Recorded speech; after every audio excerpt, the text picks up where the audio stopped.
Germano Campos Entrevista. Começa agora na RDP Internacional.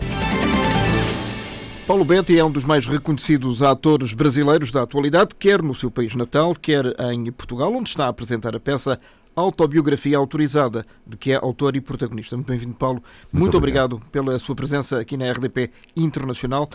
Antes de falarmos desta peça, gostaria de saber a sua opinião, isto para matar logo o tema, sobre o facto do presidente Jair Bolsonaro, o seu presidente, pelo menos eleito, ter escolhido a sua colega Regina Duarte para a Secretaria da Cultura do Brasil. Eu acho que é coerente, não é? A Regina o apoiou durante a campanha e agora é natural, eu acho inteligente que ele a convoque. E acho também corajoso que ela aceite, corajoso não, natural que ela aceite, porque é uma responsabilidade, ela ajudou a elegê-lo, agora ela deve ir lá e trabalhar. Mas é uma espécie de troca de favores? Não é troca de favores, digamos que ela seja uma pessoa, assim, aparentemente indicada para exercer a função. Ela acredita no projeto dele, eu não acredito. Minha opinião é absolutamente contrária, mas eu acho... Se o Procopal não é propriamente conhecido como uma pessoa da direita. Não, eu tenho estou mais à esquerda, naturalmente estive sempre nessa posição. Mas, enfim, acho coerente, desejo-lhe boa sorte, mas, na realidade, também tenho críticas, porque esse governo, não tem como apoiar esse governo. Não há possibilidade de esquecer todas as coisas que o Bolsonaro disse, todas as atitudes, as ações que estão sendo impetradas contra a cultura no Brasil nesse momento, vai exigir um trabalho muito forte dela e creio que não vai ser... Se ela realizar aquilo que o governo quer que ela realize, ela vai fazer algo que não é bom para nós. Para os seus colegas. Para nós não vai ser bom. Se ela fizer o que o governo quer que ela faça. Dê-me um exemplo, Paulo. Poxa, de diversos setores, do ponto de vista do viés ideológico. O que esse governo deseja? O governo que está no Brasil deseja o extermínio da cultura. Ou então, no mínimo, o controle, vamos dizer, a censura, a censura ideológica do conteúdo da cultura. Você não pode fazer isso. A cultura tem que ser uma coisa livre. Então, na hora que ela será admitida como ministra ou secretária de Cultura, ela vai receber a orientação do governo a quem ela serve. Tem que seguir um programa. Então já tem isso. Já foi dito para ela que ela vai ter que tomar cuidado com os temas de conteúdo LGBT, que ela vai ter que excluir esses temas dos editais. Não vai receber etc. Exato, não vai receber dinheiro do governo, temáticas que desagradem esse governo. Qual é o que ela vai poder fazer? Eu estava lendo hoje, agora mesmo, que ela teve uma atitude muito, muito forte diante dos outros ministros, onde ela... Porque, assim, alguém disse, não pode... Tem um filme no Brasil que virou meio emblemático. Bolsonaro disse que não quer que o governo brasileiro financie filmes como Bruna Surfistinha. Bruna Surfistinha é um filme sobre prostituição. E é um filme que obteve grande êxito. Então, ela defendeu o filme. Ela defendeu porque ela já fez papel. Ela é atriz. Ela é atriz, ela tem um conhecimento. Então, nisso que eu acho que pode ser dos males o menor. Né? Agora, por outro lado, tem o fato dela estar colocando a sua imagem a namoradinha do Brasil para noivar com alguém que defende a tortura. Porque tem uma questão central no Brasil hoje. O presidente da República defende uma revisão histórica do país, onde a tortura será minimizada, no mínimo, do ponto de vista dessa revisão de narrativa. Será que a Regina vai se sentir bem dentro desse contexto? Né? Porque, por exemplo, minha colega Beth Mendes, colega da Regina, Beth Mendes, foi torturada pelo coronel Ustra. Ela foi torturada pelo coronel Ustra. No tempo da ditadura. No tempo da ditadura, ela foi torturada de uma forma brutal, né, com o uso de ratos na vagina e por aí adiante, que era o tipo de tortura que se cometeu durante a ditadura militar, onde o coronel Ustra, ela reconheceu e o denunciou, e ele foi condenado pela Comissão da Verdade, porque ele foi um torturador. O presidente da República, durante seu voto no impeachment, como deputado federal, no impeachment da Dilma, ele fez uma homenagem no microfone, em público, ao coronel Ustra, cujo ele diz que é seu livro de cabeceira, é uma biografia favorável ao coronel Ustra. Então, como é que vai se situar a Regina Duarte dentro desse contexto de guerra cultural? Vai ser um grande ponto de interrogação. Então, é isso que temos. Temos essa situação, né? Mas minha oposição a esse governo é absoluta. Não tem um ponto que eu concorde. E já sentiu na carne e na sua profissão de ator esse mal-estar da parte do seu governo? Eu não tinha sentido isso nunca. Hoje nós estamos sob perseguição política, direta, clara, econômica, né, de orientação ideológica, ameaças constantes de censura, censuras efetivas. Em São Paulo está se realizando agora um festival de peças de teatro que foram censuradas. Por quê? Na medida que nós temos um governo que libera a matança, nós temos o governo da morte. O símbolo de tudo isso, embora fale em Deus, né? Primeiro, acho muito condenável que você use num slogan de campanha Deus. Deus acima a pátria acima de tudo, Deus acima de todos, e esse comprometimento eu acho que a política é um lugar para você ser laico, não separar as águas. Superar as águas. Mas, Paulo, há quem diga que bom, enfim, já falei demais. Não, mas um ator, por exemplo, ou alguém ligado às artes, não deveria assumir esse papel. No entanto, Gilberto Gil foi ministro da Cultura do Lula da Silva. Sim, ele foi. Eu não acho que não deveria. Eu acho que deveria, sim. Eu concordo que a Regina vá lá e que cumpra o seu papel, porque foi o que ela apoiou. Então, ela está recebendo agora a responsabilidade de conduzir alguma coisa. E desejo-lhe boa sorte, que tome medidas sábias. E por isso que eu estou citando que ela confrontou a opinião de alguns ministros com relação ao tema prostituição, que ela acha relevante, importante de ser tratado na dramaturgia, porque é uma questão universal e primordial. Dizem que, né, a profissão mais antiga do mundo. Depois do jornalismo, naturalmente. Bom, não sei. Não estava cá para ver. O jornalismo está sob ataque no Brasil nesse momento. Há um combate feroz à imprensa. E no dia de hoje recebemos notícia que Lula concorda com Bolsonaro com relação à imprensa. Que eu acho um absurdo. Não pode. Isso dá munição para que diga que é parecido e que é igual. Deixa ver o que é que vai passar aí. Estou falando do ultimíssimo momento. Exatamente. O discurso de ontem. Até agora. Até agora estamos Ora, aí. o seu espetáculo é uma autobiografia autorizada. Isto é muito engraçado porque a maior parte delas não feitas à revelia dos próprios visados, não é?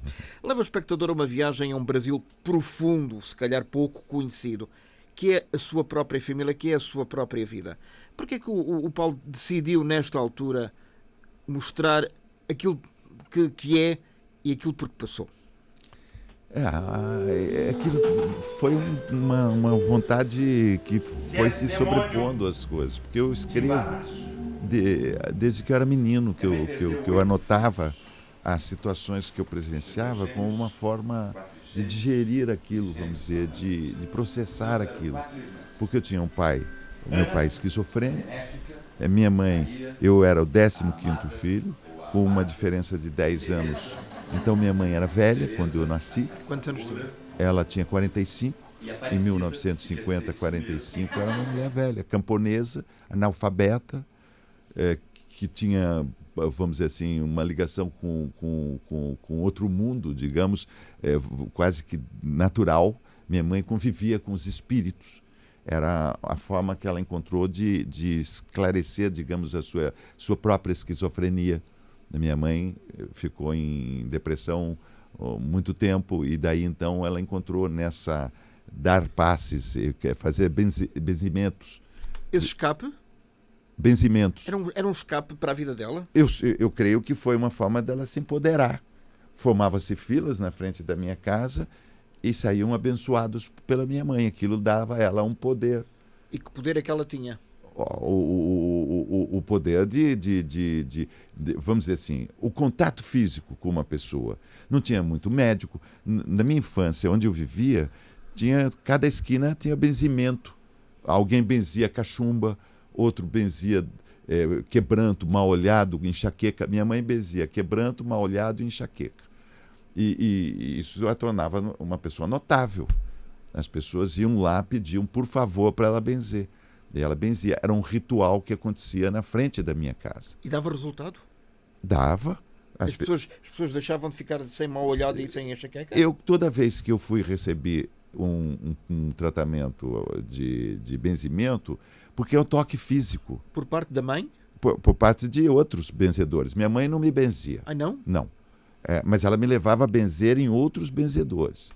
E quando ia lá, o toque físico, o abraço, a mão na cabeça, o toque fazia com que algum efeito devia produzir, de bem-estar, de acolhimento emocional, né? É isso aí. Não é isso que é isso? As pessoas estão a precisar de uma coisa chamada amor? Sim, e contato direto, que era o que vocês estavam dizendo, olho no olho, né? E essa é a digressão que elas me propuseram. As nossas outras duas convidadas com quem já vamos falar. E que é muito feliz, porque está me proporcionando esse contato. E que eu acho, para minha... Voltando à pergunta, por que você quis contar essa história? Nesta altura? Porque era inevitável. Tem algum momento que a coisa se impõe. Assim, olha, agora é isso que você tem que dizer. É uma espécie de uma tampa que se abre e uma panela de pressão que teve que se tirar a tampa. Eu não ia contar a minha história, porque eu nunca julguei que eu soubesse escrever. Embora eu escrevi durante 25 anos uma coluna semanal para o jornal da minha cidade. Então, eu escrevi durante 25 anos uma coluna semanal para o jornal de Sorocaba. É bastante escrito, são pilhas e pilhas de coisas assim. São vários livros. E fora isso, eu escrevia como menino diálogos do meu pai com a minha avó, porque minha avó, nós morávamos todos juntos. Então eu observava coisas que eu não conseguia entender e eu escrevia, ou que eu entendia e eu escrevia.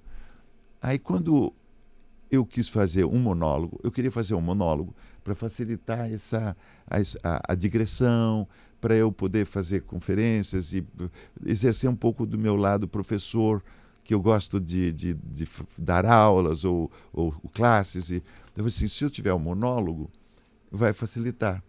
E eu não ia fazer a minha autobiografia. Seria uma peça que um amigo meu escreveu para mim, que chamava-se Morrer Não É Nenhuma Tragédia. Era uma peça sobre a morte. O título é bom, Morrer Não É Nenhuma Tragédia. Mas os meus amigos começaram a falar, ninguém vai assistir uma peça sobre a morte, que chato, peça sobre a morte. E aí tinha uma parte da peça que não me agradava.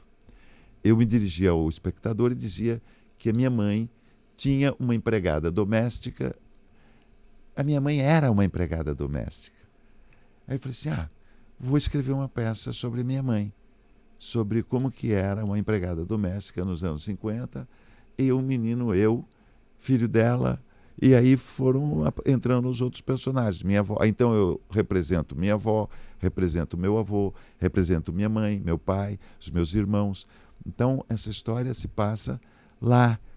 Então aparece a Seleção Brasileira de 1958. Depois eu quero fazer uma locução. Posso fazer uma locução? Com certeza. Deixa eu fazer um gol. Microfone. Aliás, eu vou pedir para nos proporcionar um bocadinho desses momentos. Deixa eu fazer assim, tem um momento que eu gosto muito, que é uma transmissão que nós ouvíamos no rádio e vinha com ondas assim, sabe, aquela estática, parecia de longe. E eu me lembro o menino escutando a Copa do Mundo de 1958 na Suécia. Era assim, o locutor era Pedro Luiz. Espalma, Gilmar. Recolhe de sorte, põe a pelota no terreno, entrega no centro para Didi. Didi estica a esfera com precisão na direita para Garrincha, desce o ponteiro. Gira, rodopia, domina, desce o ponteiro direito, Garrincha. O endiabrado, Garrincha, centra o couro na área. Sobe Pelé de cabeça, sobe Vavá. Por cima do travessão se perde o balão. Beber caracu é beber saúde. Você lembra que eu tomava caracu? Caracu era uma cerveja preta. Ainda existe, hein? Nós estamos fazendo propaganda. É uma coisa aqui muito engraçada. É um hábito que no Brasil existia e que não existia em Portugal, que era os próprios narradores metiam uma publicidade no meio. Isso era muito curioso. E o Pedro Luiz foi o último locutor de rádio que não floreava muito. Ele era objetivo. Usava muitos adjetivos, mas ele era objetivo. Depois começou a ter aquelas narrações com efeitos sonoros. Uou, uou, uou, uou, sim, uou. sim, sim. E bordões e coisas. Rádio Globo. Rádio Globo. Eu adoro ouvir futebol no rádio. Eu adoro. Eu gosto. Eu sou da moda. Aliás, há uma coisa muito engraçada. Quando nos anos 90 passaram as transmissões a ser através de linhas redis, portanto linhas mais perfeitas em termos sonoros, e hoje é feita por satélite, houve pessoas que deixaram de ouvir no rádio porque gostavam daquela forma mais arcaica, quase que as pessoas quase não se percebia. E as pessoas dizem, isto é o verdadeiro relato. Então, obviamente, eu ia lhe perguntar, tem saudades desses tempos ou olha para eles com amargura? Não, Os seus primeiros 10, 20 anos de vida, até os anos 70. Mexer com esses baús, não é, é sempre surpresa. Você não sabe quando você vai ser assaltado por uma memória escondida ou dolorida, né? E também você está exposto a essa passagem do tempo. Porque vem na minha frente amigos meus que vêm assistir ou que me reencontram e que me conheciam, com os quais convivia 60 anos atrás. Aí o sujeito se põe na minha frente e fala assim, quem sou eu? Eu falo assim, se você não sabe, como é que eu vou saber? Né? Então, é um mergulho no tempo também, na memória. Isso não é um bocado como ir ao psicanalista? Sim, tem muito da psicanálise. Tanto que quando a peça acaba, as pessoas ficam com desejo de contar suas histórias também. Às vezes eu fico ouvindo, assim, a pessoa começa a contar a história. No final da peça, eu converso com o público, a gente tira fotografias, tudo, e ali as pessoas começam a contar, meu avô, e não sei o que, desperta o desejo de contar as suas histórias. E a minha peça tem uma pretensão de fazer o público rir e de fazer ele se emocionar. E eu acho que pelo resultado que eu tenho visto até agora, porque eu já fiz, acho que 8 sessões. Até esta altura em que estamos a gravar. Exato. Só um parênteses, o Paulo vai ficar em Portugal até fins de março? Exato. Pronto. É uma longa digressão. Dia 1º de fevereiro faço uma sessão em Lisboa e dia 29 de fevereiro também em Lisboa. Fora isso, tem uma longa digressão por Açores, né? Madeira. Está bem interessante. E meu grande desafio, o que eu temia, é que não houvesse comunhão, não houvesse troca. Mas porque é uma história muito pessoal, sim, é uma história passada num tempo e num local que diz pouco à plateia, com certeza. Sim, mas ficou surpreendido. Eu me surpreendi porque a reação é igualzinha à do público do Brasil, com o mesmo calor, com a mesma intensidade. Então, eu digo que a peça é 50% comédia, e porque o público ri o tempo todo. A emoção eu percebo pelo silêncio e no final alguém me diz, puxa vida, aquele momento X você me emocionou. Então tem essa noção. E tem uma pretensão poética. Então a pretensão nossa é que a pessoa ria, se emocione e se eleve em alguns momentos. Agora, é evidente que tem gente que não sabe, por exemplo, a fotografia da seleção brasileira de 1958 diz, evidentemente, mais para os brasileiros do que para os portugueses. Mas eu acho que os portugueses, quando olham uma fotografia do Pelé, sentem alguma coisa. Ou mesmo do Garrincha. Do Garrincha e do Pelé. Eles sentem alguma coisa também, não é verdade?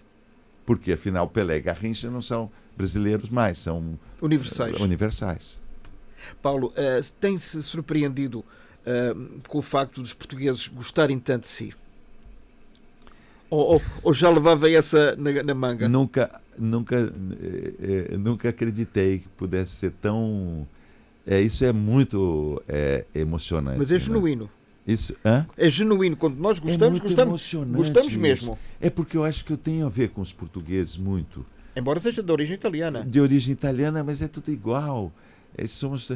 Os portugueses eram meus vizinhos desse lado. Seu Juca era meu vizinho português. Dona Francisca e seu Juca. E eles eram parecidos com meus pais, né? Embora tivesse rivalidades. Os seus pais vieram de Itália ou foram os avós que vieram? Meus avós que vieram da Itália. Meus avós. No início do século XX? 1897. Bom, mesmo no final do século XIX. Final do século XIX, naquela corrente migratória, quando o governo brasileiro incentivou a vinda dos italianos, no sentido de clarear, de povoar e ocupar as senzalas, os lugares onde ficavam os escravos. Os italianos foram direto ali para as senzalas. Os portugueses vieram mais tarde, já com mais... se deram um pouco melhor às vezes, porque eles falavam a língua de uma forma, né, se entendiam, se comunicavam melhor. Então, mas esse carinho do povo português é muito reconfortante. Eu estou adorando, porque essa é uma discussão que tem um sentido meio missionário, um pouco de troca de informações. Porque, assim, eu fiz questão de manter a peça num recorte numa época. Então, é a minha infância e minha adolescência. Eu não entro... 20 anos? Até os 20 anos. Entre 50 e 70? 50 e 70. Aí toda a trilha sonora, antes de começar a peça, eu toco pelo menos umas 30 músicas que o público já vai inteirando na história dessa época. Na própria peça, eu uso recursos de projeção que envolvem o espectador, ajudam a colocá-lo na época, essas fotografias que eu estou me referindo, Garrincha, Pelé e outros parentes, minha avó, meu avô, eu mostro as fotos. Eu mostro a foto do passaporte do meu avô. Eu mostro uma carta que um advogado escreveu para que em nome do meu pai, para que eu não servisse ao exército, porque era um arrimo de família, conforme se diz, não sei como se diz aqui. Arrimo de família. O suporte da família. O suporte financeiro. Então, eu demorei para crer que isso seria digno de ser contado. Mas meus amigos sempre me incentivavam. Conta essa história, põe essa história para fora que é interessante. E daí tinha um aspecto que era diferencial, que meu avô trabalhava numa fazenda de um fazendeiro negro. Meu avô saiu da Itália e foi trabalhar para um fazendeiro negro. Era como se fosse inverso do processo escravocrata. A gente, brancos e descendentes italianos, víamos o negro numa posição... E houve algum choque cultural e de preconceitos em relação a isso ou não? Não, acho que houve no meu caso, me colocou muito disposto e predisposto a tentar compreender a situação do negro, de quem morava naquele lugar, de quem mora naquele corpo, naquela cor. Paulo, isso só podia acontecer quem estivesse no interior do Brasil. Sim, e eu fui criado num bairro onde 95% da população era negra. E isso era um diferencial. Do meu bairro saíam 3 escolas de samba. Saíam daquele buraco. Era um pequeno vilarejozinho com 4 ruas de terra curtas, de 500 metros, numa baixada. E hoje eu percebo, saía 3 escolas de samba dali. Então eu estava em contato o tempo todo com o samba. E eu comecei a observar muito o destino dos meus amigos negros, que tinham a mesma condição social que eu, mas que não tiveram as mesmas oportunidades que eu tive. e de como é injusto no Brasil, como o Brasil é injusto na questão racial. A questão que é colocada como o grande ponto de honra da nação, que seria uma nação que não é racista, é absurdamente racista. Né? Os negros recebem metade do que os brancos nas mesmas funções. Mas isso acontece também na classe dos atores? Muito mais. Só agora que, com muita luta, os atores negros conseguem pôr, por exemplo, na propaganda, a obrigatoriedade por lei de se colocar atores negros nas propagandas oficiais, ou é obrigado, porque senão o desejo o país deseja ser branco, quando na realidade o Brasil é um país miscigenado e com uma grande massa de negros e com uma força cultural enorme, com uma parte, né? e econômica, inclusive. Só agora começam a perceber que os negros consomem. Então, as propagandas devem ter negros também, porque eles entram nas farmácias, eles compram remédios, eles consomem. E também votam. E também votam. Então, tem uma hipocrisia também nessa questão. Tanto que o governo atual tem um negro como, vamos dizer assim, garoto propaganda, praticamente. Ele não fala. Ele fica o tempo todo como papagaio de pirata, apenas para, vamos dizer assim, fazer um isolamento com relação à questão racial. Olha, então eu produzi um filme chamado Cafundó, com o Lázaro Ramos, sobre um personagem da minha infância também, que era um líder carismático, que foi motivo de estudo do professor Florestan Fernandes, talvez uma das primeiras grandes obras da sociologia brasileira com relação à questão da negritude, que depois influenciou Fernando Henrique Cardoso, nosso presidente, que foi discípulo de Florestan Fernandes. Então eu fiz um filme sobre esse assunto, do qual eu me orgulho, porque foi uma forma de devolver um pouco da minha vivência dentro daquele contexto cultural. E se calhar dava uma outra peça, uma autobiografia autorizada, parte 2. A história do meu avô com o fazendeiro negro. Por que não? Seria uma bela história, né? Já pensou nisso? Na peça isso demora aí, tem uns 5 minutos na peça que é sobre isso. É que tudo pode virar teatro. O teatro é bacana por isso, né? Porque ele é imenso de possibilidades, né? Paulo, antes de passar ali a Denise, só uma questão. Paulo tem 50 anos de carreira? Por aí, eu tenho 67 anos agora e eu comecei com uns 20. Mais ou menos, não é? 50 anos. Ainda tem medo do palco quando se abrem as cortinas ou quando enfrenta a plateia? Sim. É como se fosse um salto no escuro, né? Como um ato circense, como se fosse obrigado a andar numa corda bamba. Se você não ficar muito atento, você pode cair. E é terrível a queda, né?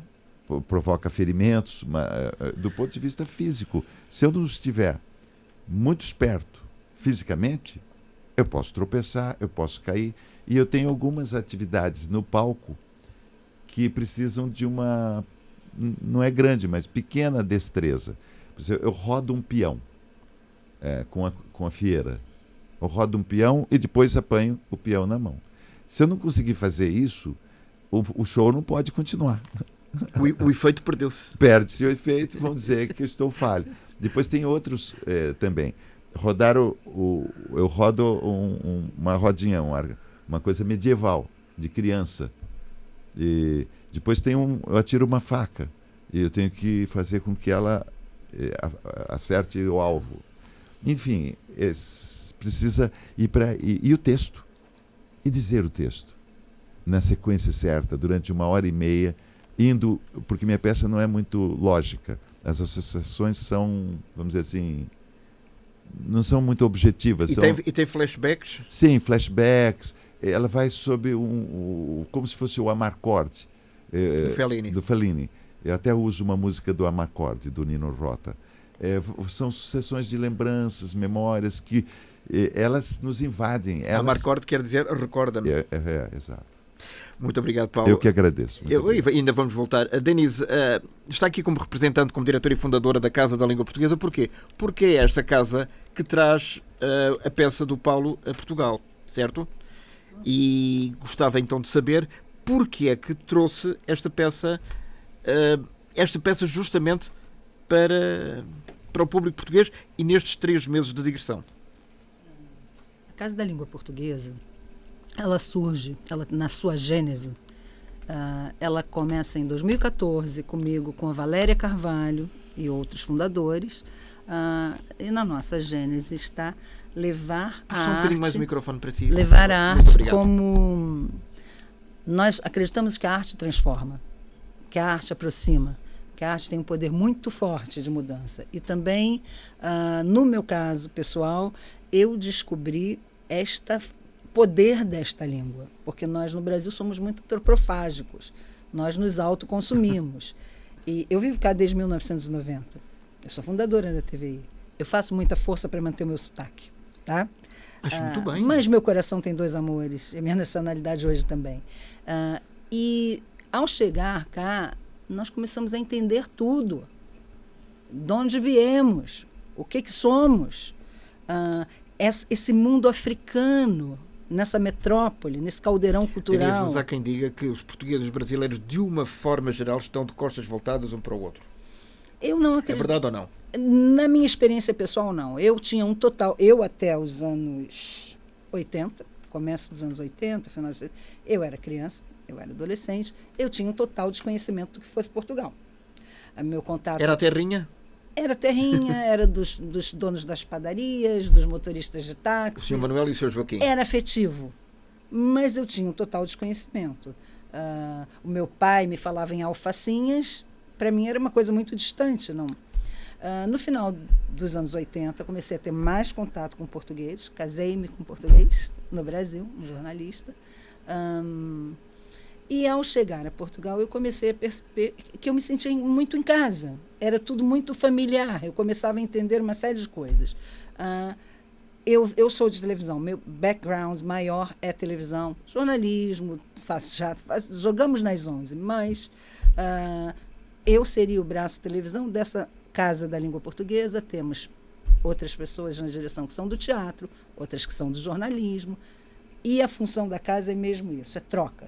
É cada um dar o que tem, o melhor de si, né, para promover, apoiar, divulgar a cultura nessa língua que é tão forte, que é tão imensa, que teve em tantos lugares, que é tão influente e que nós não temos a noção desse poder.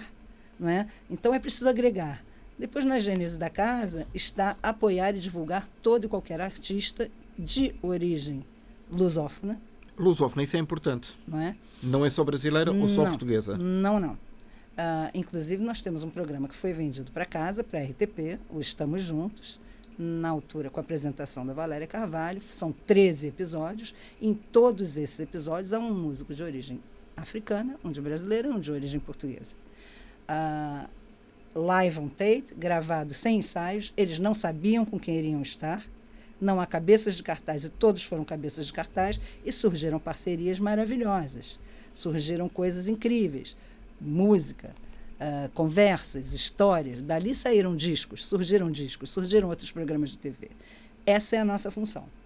Quando nos surge essa oportunidade de trazer o Paulo num momento tão delicado do Brasil, é nossa missão acolher todo e qualquer artista de língua portuguesa, ainda mais uma criatura com este peso, com esta história para contar, não é? Dentro da nossa missão, foi uma opção nossa e é uma opção estratégica percorrer o país todo. Nós vamos a lugares como Miranda do Corvo, vamos a Oliveira do Bairro, fomos a Leiria, como estaremos nas capitais, claro. Faro, Lisboa e Porto. Tem sido um enorme prazer, um gosto ter o Paulo cá, ele realmente é especial. Esta é uma digressão afetiva, tem sido uma digressão de afetos. É muito importante também dizer que temos, nesse momento, na direção da casa, uma pessoa que é de teatro, que é encenadora, que é atriz, que é uma... Chama-se Sónia? A Sônia Aragão. Então, por favor, apresenta a Sónia, já agora. Sónia, Olá. muito bem-vinda. Olá, Sónia, obrigada. para além deste projeto belíssimo do Paulo, que outros projetos e que outras iniciativas, se é que tem de cabeça, temos para 2020? Ora bem, nós estamos com vários projetos. Como dizia a Denise, nós temos esta vontade de que não só atores e artistas de língua portuguesa, mas como a língua portuguesa pode influenciar outros artistas. Portanto, depois encontramos também a junção de artistas portugueses e artistas brasileiros com artistas de outras nacionalidades e de outras línguas, né? Mas quando nós falamos em parceria, em juntar arte e levar arte. A arte não tem fronteiras. Não tem fronteiras, de facto. E unindo isso com a língua portuguesa é uma forma que para nós é uma missão. E nós vamos ter tanto teatro como música. Temos um espetáculo que estamos a produzir agora que se chama Opposite, que tem 2 excelentes cantores de ópera, Bárbara Barradas e o Carlos Cardoso, que neste momento não está cá, vive na Alemanha, mas que vamos fazer um concerto encenado, portanto já a iniciar no verão. E temos também uma vertente juvenil muito forte. Temos, por acaso, um espetáculo que é meu, mas com o John Mowat, que é um encenador inglês, que se chama O Colecionador de Cérebros. Nós temos este lado juvenil, mas muito didático. Não só contar a história, poder englobar ciências, matemática, física, levar o teatro também como forma de formação dos adolescentes e mostrar que através do teatro também se pode aprender coisas não só da língua. Deve-se, com certeza. E aprende-se com certeza. Portanto, estamos a criar também parcerias com editoras, e isto de queremos agregar a arte, também queremos agregar parceiros das várias áreas, não só artísticas, que apoiem e que percebam que é importante apoiar a arte. Naturalmente. Denise, há a possibilidade desta peça do Paulo, sendo apenas de um ator só, ser levada, por exemplo, às nossas comunidades no estrangeiro? À Alemanha, ao Luxemburgo, à Suíça, etc.? Há uma enorme possibilidade e há vontade de. Ele já esteve em Angola com essa peça, houveram contatos recentes do Japão, dos Estados Unidos, aproveitamos que estamos aqui na RDP, não é? E para os 4 cantos do mundo, através deste vídeo que estamos a fazer, através das plataformas digitais da RTP e das nossas emissões mundiais. Nós, da casa, a nossa função é fazer e divulgar não só cá, como pelo mundo. Nós temos, nesse momento, contatos com Timor, temos contatos com o Brasil, com a África, com os Estados Unidos, enfim. E há, sim, uma disponibilidade do Paulo, não é, de levar essa história de afetos e de realidade do Brasil profundo, não é? E é muito, muito engraçado perceber que o Brasil profundo é tão semelhante ao Portugal profundo. Há tantas semelhanças. O que era inimaginável para nós nos reconhecermos cá. Né? E é muito bonito. E essa comunhão, essa troca tem sido uma mais-valia enorme. Tem sido muito prazerosa essa digressão. É engraçado que há pouco ouvi uma frase de uma colega daqui do Paulo, em que dizia: estar em Portugal é como voltar à casa da avó. Uhum.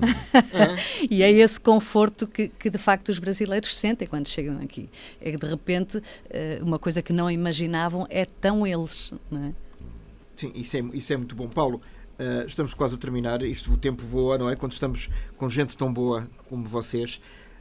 No dia 25 de abril deste ano, o Chico Buarque da Holanda vai receber o Prémio Camões, certo? Vai. E vai recebê-lo em Portugal. Como sabe, ele também, e vamos começar pelo princípio, também não tem uma boa relação com o atual governo. O que é que você acha disso, do Chico estar em Portugal a receber o maior prémio da língua portuguesa? É uma coisa muito bonita, né? É como se todos nós estivéssemos recebendo. O Chico é fantástico. E o fato de não ter uma certa assinatura no prêmio dá ao prêmio ainda maior relevância, né? Ele fica mais significativo ainda. Acho que o Chico é um grande representante da cultura brasileira. Ele é um autor de teatro, né? Ele é um autor de cinema, ator de cinema. Eu já tive a honra de contracenar com Chico Buarque num filme, Ed Morte. Contracenávamos. E é um compositor, músico, uma voz, né, especial.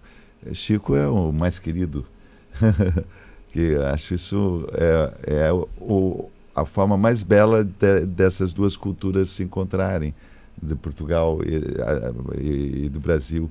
Acho que o que é de melhor, Chico representa o que é de melhor no Brasil, né? E isso é a forma de nós também agradecermos ao Chico Buarque da Holanda tudo aquilo que ele nos deu desde os anos 60. Sim. Realmente, no fundo, também faz parte da sua infância. Claro, Chico Buarque de Holanda é um bocadinho mais velho, tem 70 e pouco, mas nossa, sei todas as músicas do Chico de cor. Essas músicas nos assaltam a todo momento, as que ele escreveu para o teatro, né, se você for pensar na banda, né? Lembra? Claro. Estava à toa na vida, o meu amor. Roda Viva, tudo. Roda Viva está em cartaz no momento, montagem do Zé Celso Martinez Correia, cujo irmão é o pesquisador desse CD que eu te dei. Muito obrigado. O Luiz Antônio Martinez Correia. O mais possível aqui na RDP. Estou muito contente aqui. E não está desiludido, de facto, do povo português? Não, estou amando o público português. Eles me recebem no colo. É claro que eu não posso pular, fazer aquela coisa do rock and roll, ir correndo e pular no meio do público, porque eu creio que eles não vão me sustentar no ar. Deixe isso para o Rock in Rio. Deixe para o Rock in Rio. Não queria deixar de mencionar que ontem estivemos na Barraca, numa parceria que temos com a Associação Mares Navegados e a Liberdade de Pensamento Crítico. Fomos acolhidos pela Barraca, houve um encontro muito interessante, falou-se de tudo e mais alguma coisa. Foi importante e isso faz parte do acolhimento que o Paulo tem tido em Portugal. Foi uma honra para mim estar na Barraca com Mares Navegados e a Liberdade de Pensamento Crítico. Liberdade de Pensamento Crítico. E só pessoas como o Paulo conseguem fazer essas passagens. Não? Olha, fui recebido pela Maria do Céu Guerra, pelo Helder. Estava lá o Pedro Cardoso, a Moema, e foi muito intenso. Eu acho que nós temos uma gravação muito boa para depois transformar num pequeno documentáriozinho. Vai estar. Paulo, nas nossas como páginas. É que termina a peça? A peça termina com uma música do Bat Masterson, lembra? Sim. No Velho Oeste ele nasceu e entre bravos se criou, seu nome em lenda se tornou Bat Masterson. Olha que absurdo. Não sei porquê. Paulo, muito obrigado do coração, um grande abraço. Obrigado. Que volte mais vezes com novas produções, que nós teremos sempre o coração aberto para o receber. Muito obrigado, Denise, muito obrigado, Sónia. Obrigado. E parabéns pela vossa iniciativa, que seja a primeira de muitas. Muito obrigado. Paulo. Muito obrigado, até à próxima. Obrigado.